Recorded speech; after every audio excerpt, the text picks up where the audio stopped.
Ça devrait être à peu près quel niveau? Jérôme, qui vit aux US, 19, 18, et Eugène, le breton, font le Là, cidre. c'est descendu À 1018 aussi. Il faut d'abord évaluer le degré de sucre, Juste là. donc d'alcool, Et aussi de chaque barrique.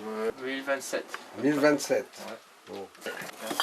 Et puis, il faut initier Jérôme à notre culture. Et tu vois, il y en a, c'est des litres. Ça, c'est notre étiquette. Ah ouais. Bon, quelle est la différence entre un pays d'accueil et de tourisme? Eh ben, un pays d'accueil, par exemple, c'est un pays où toujours les visiteurs sont venus nous voir en Bretagne, on les a accueillis, respectés et tout ça. Bon.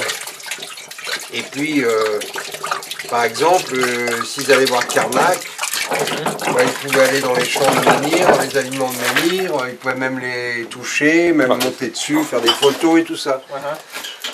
Et puis un jour, puisque le tout-tourisme, lui, favorise des migrations haussiennes énormes, ça fait qu'il a fallu faire des infrastructures... Merci. Il a fallu faire des infrastructures considérables pour accueillir cette population estivale. Et puis du coup, ben, il y a de plus en plus de monde, mais uniquement en juillet-août, quoi.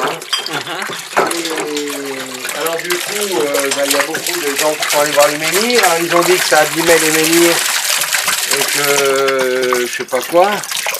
Et ils les ont engrillagés, par exemple. Et à partir de ce moment-là, ils font payer pour faire visiter les menhirs. Ce type, il est apiculteur, il a des pommiers, il fait du cidre. Et donc, il fait ce qu'on appelle le vrai chouchen. Le chouchen, c'est de la fermentation de miel avec du jus de pomme. C'est ce qu'il fait. Sauf qu'il n'a pas le droit d'appeler ça chouchen, parce que la marque a été déposée. Mais par un marchand de merde.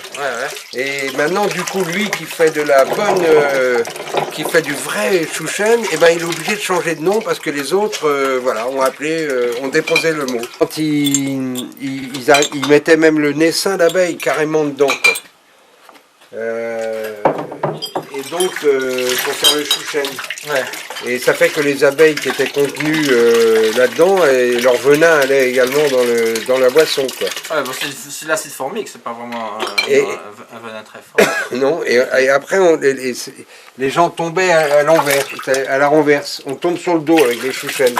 Quand tu es bourré avec du chouchen, bah, tu tombes pas en avant, tu tombes en arrière. Ouais, c'est une réputation très solide.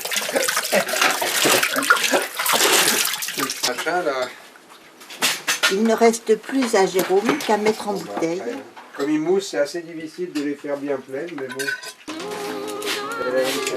Et à capsuler.